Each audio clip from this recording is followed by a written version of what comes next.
Buenos días. Vamos a iniciar el tema del modelo de estructura económica y política de México. Antes de abarcar cómo está estructurada la economía y la política en el México actual, tenemos que conocer un poco de historia.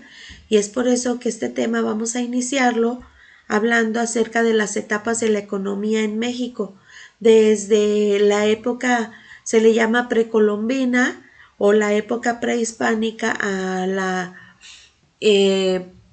revolución.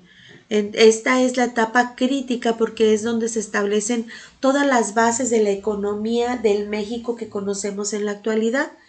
Vamos a hablar que en el México prehispánico la actividad de México estaba basada en actividades primarias del sector primario, ya lo vimos y hablamos que las actividades del sector primario pues son actividades agrícolas, actividades 100% que tienen que ver con la naturaleza. Otra actividad que tenía que ver con el área o los pueblos de Mesoamérica eran el comercio que era el intercambio de productos para poder subsistir con productos que no podían, valga la redundancia, producir en tu lugar, entonces lo cambiabas con otros grupos. La moneda de cambio en la época de Mesoamérica era el cacao, que era el oro que se manejaba en la época. La sociedad en la época prehispánica se dividía en estratos sociales, es decir, tenían jerarquías que no se podían brincar. Ustedes yo creo que se acuerdan en cuarto cuando se hablaban de la forma de la estructura social y económica en estas culturas. Se hablaba de que si nacías siendo sacerdote, te morías siendo sacerdote, pero una persona que crecía siendo parte del pueblo y cierta parte de esclavos, por ejemplo, pues no iba a subir nunca de estrato social ni de estrato económico. Era una sociedad que estaba perfectamente definida y te podías incluso, a veces podías bajar, por ejemplo, si te encontraban robando, te podían mandar de esclavo, te podían mandar de sirviente para cumplir tu condena, pero nunca podías subir. Podían bajarte de estrato, pero nunca subir. Los mexicas, que eran justamente el pueblo antes de que llegaran los españoles, estaban obligados a pagar tributo. Entonces, todos los pueblos tenían que pagarle a un comisionado o a un pueblo que era el superior, tenían que pagarle impuestos a los demás para poder subsistir y poder tener, en caso de alguna situación de guerra o de conflicto, tener el aval o el soporte del pueblo que estaba al frente. Habían varios pueblos, no me voy a meter mucho en esto, pero habían varios pueblos. Algunos de ellos, por ejemplo, los aztecas, eran muy odiados y esos son los pueblos que los españoles finalmente sucumben para poder tener el señorío de las tierras y los destruyen, no porque los españoles fueran muy buenos y fueran muchos, sino porque los mayas, sobre todo ellos y muchos otros pueblos, les ayudan a los españoles para poder quitar el señorío de los aztecas.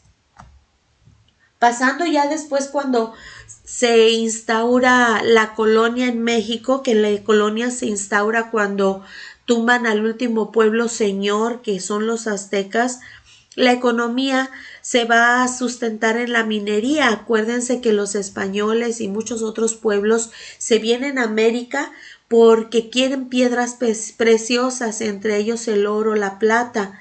De hecho, ese es su objetivo después de ser señores de la tierra, es explotar la minería.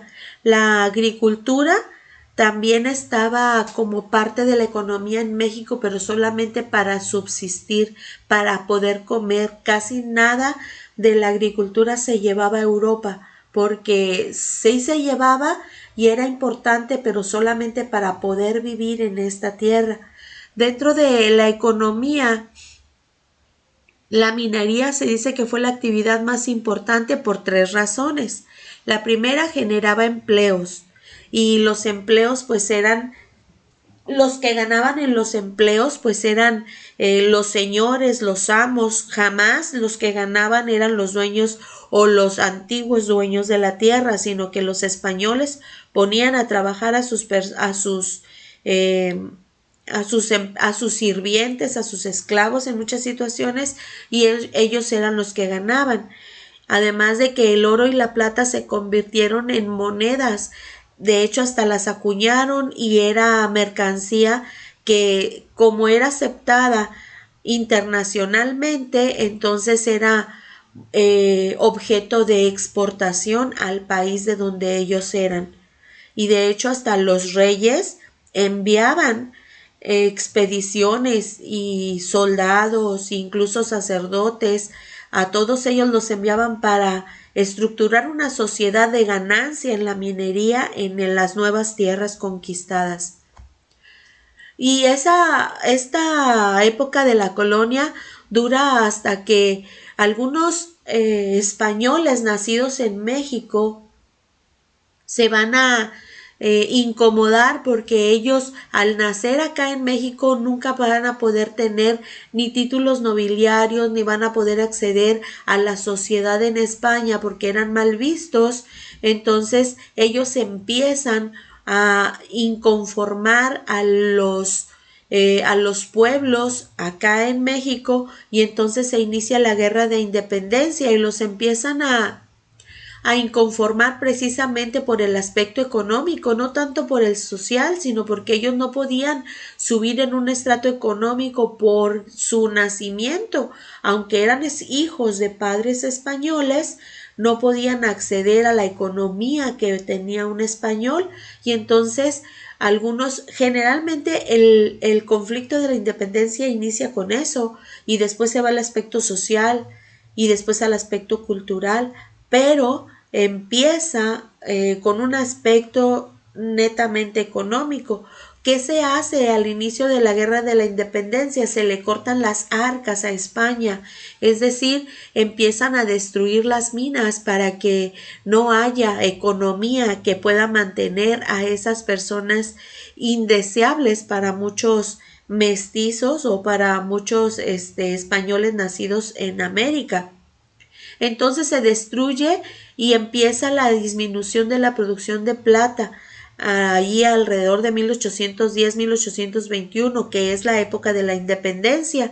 Entonces el nuevo gobierno de la independencia, porque ustedes saben, paréntesis, ustedes saben que en una independencia el que más sufre es el pueblo opresor que quiere ser libre, o en una guerra en realidad los dos bandos siempre sufren. Pues bueno, cuando ya se instaura en 1821 la independencia, entonces el gobierno independiente va a tener muchas complicaciones. ¿Por qué? Pues va a tener complicaciones porque el pueblo está muy empobrecido y no hay fuente de trabajo. A lo que se habían dedicado por muchos años ya no está, porque ellos mismos se encargaron de la destrucción. Entonces empieza a haber alrededor de 1820, cuando ya empieza a haber un gobierno un poquito más estable, México va a empezar con lo que creo que aún todavía no terminamos de pagar, con los préstamos internacionales, los préstamos que empieza a hacerle Inglaterra, Francia, Estados Unidos a México. Entonces se dice que en la independencia los primeros 40 años de México fueron difíciles. ¿Por qué? Pues porque no había economía. Iniciamos un país con pérdidas, no solamente porque no había economía en México, sino porque había préstamos ya de otros países que estaban invirtiendo su dinero con los gobernantes en México.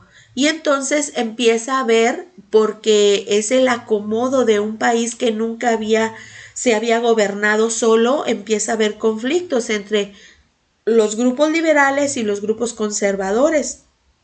Empiezan a estructurar su forma de gobierno, personas que decían vamos a hacer una república y otros que decían vamos a hacer un imperio y vamos a poner un emperador. De hecho, el primer representante, Guadalupe Victoria, todos ellos empiezan siendo emperadores, empiezan siendo ministros, y porque no tenían la estructura específica para saber qué tipo de gobierno íbamos a tener.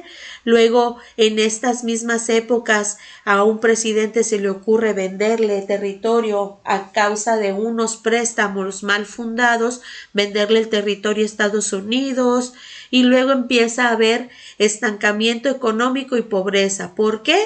Porque pues no había forma de seguir manteniendo ni siquiera esa actividad primaria de la que México o muchas partes de América eran expertos, como la agricultura y la ganadería. Luego llega Benito Juárez, y en la época de la Reforma, Benito Juárez empieza con las leyes de reforma, empieza a recuperar las actividades económicas, principalmente la minería. Luego empiezan a invertir en la tecnología en México, en la tecnología de la época, que era el ferrocarril, para poder tener una forma de económica mejor, más barata. Empiezan a pensar en traer los ferrocarriles, aunque no se va a establecer perfectamente hasta con Porfirio Díaz. También el telégrafo, y empiezan a buscar ejemplos de economía en otros países, y entonces quieren instaurarlas en México. Se renegocia la deuda, que era la deuda que ya se tenía con Europa, con Francia, con Estados Unidos. En el Porfiriato, el comercio, se dice que ya les platicaba que se instaura el ferrocarril en la época de la Reforma, pero no va a tener su auge completo hasta el Porfiriato. Porfirio Díaz ya le da forma al sistema ferroviario, le da expansión, y desde a él, de hecho, le debemos que existan ferrocarriles en México, desde el sur del país hasta el norte.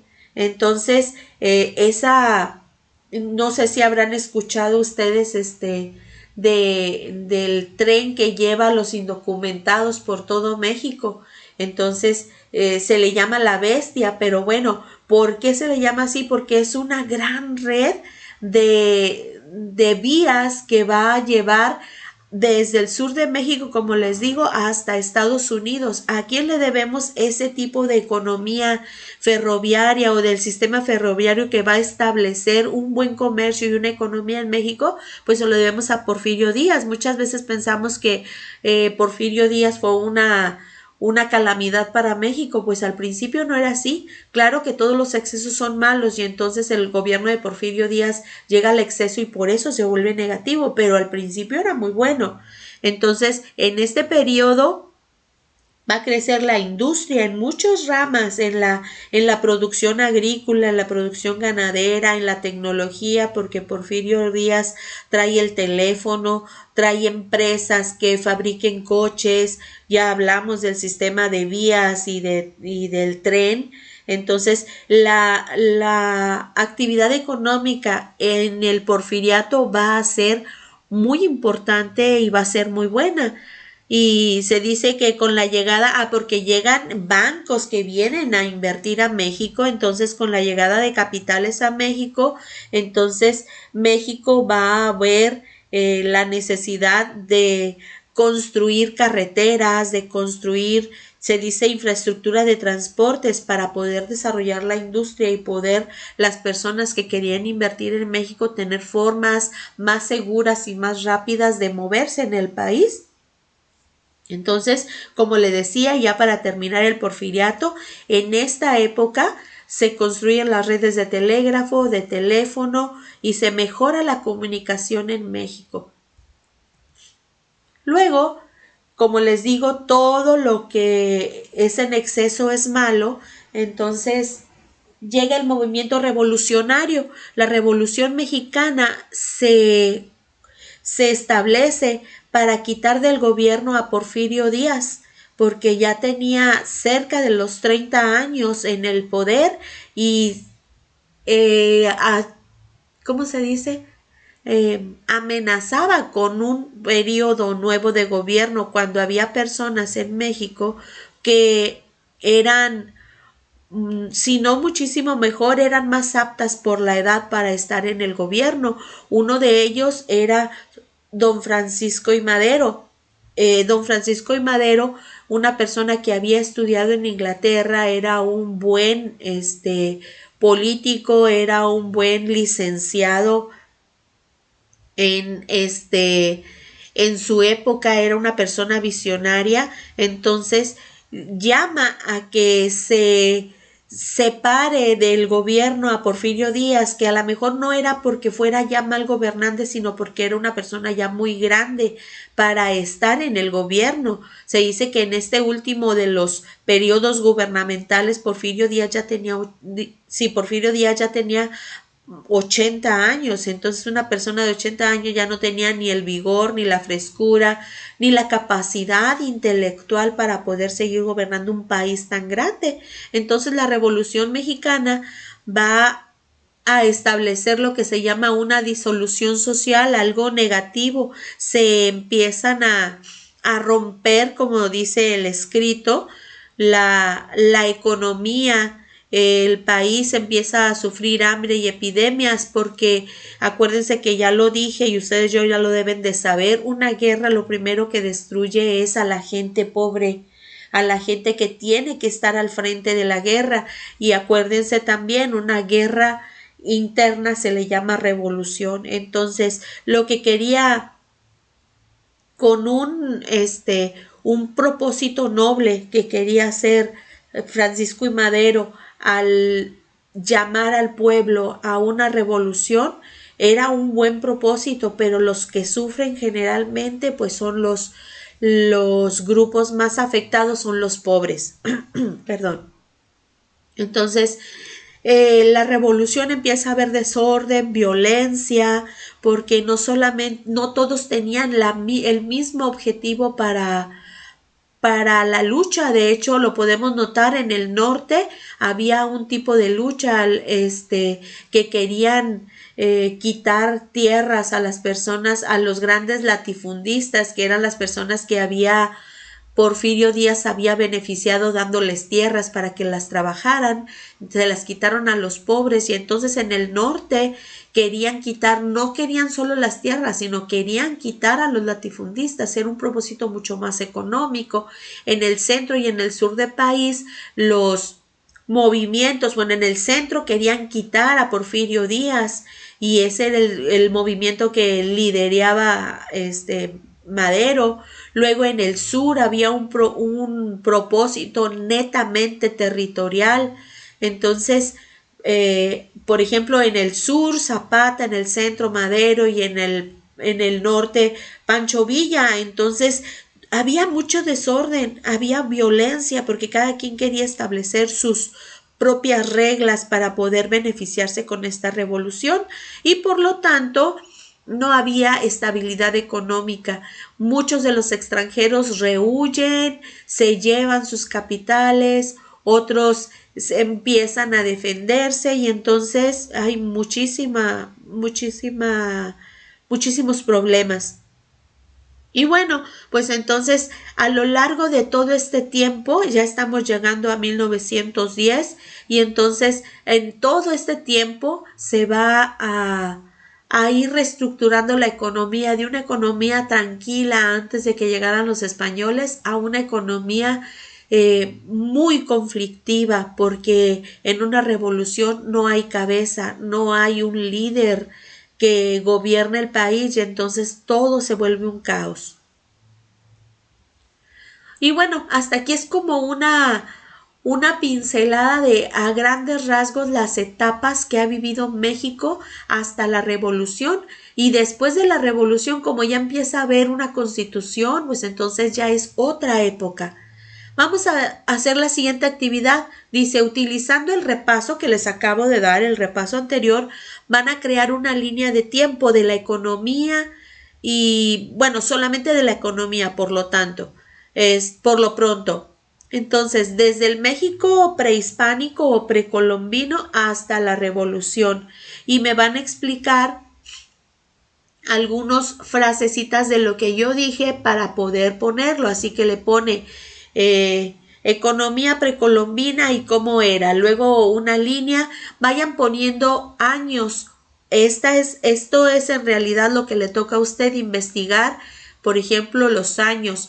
No se los dije, pero la época precolombina ubíquela hasta antes de que lleguen los españoles.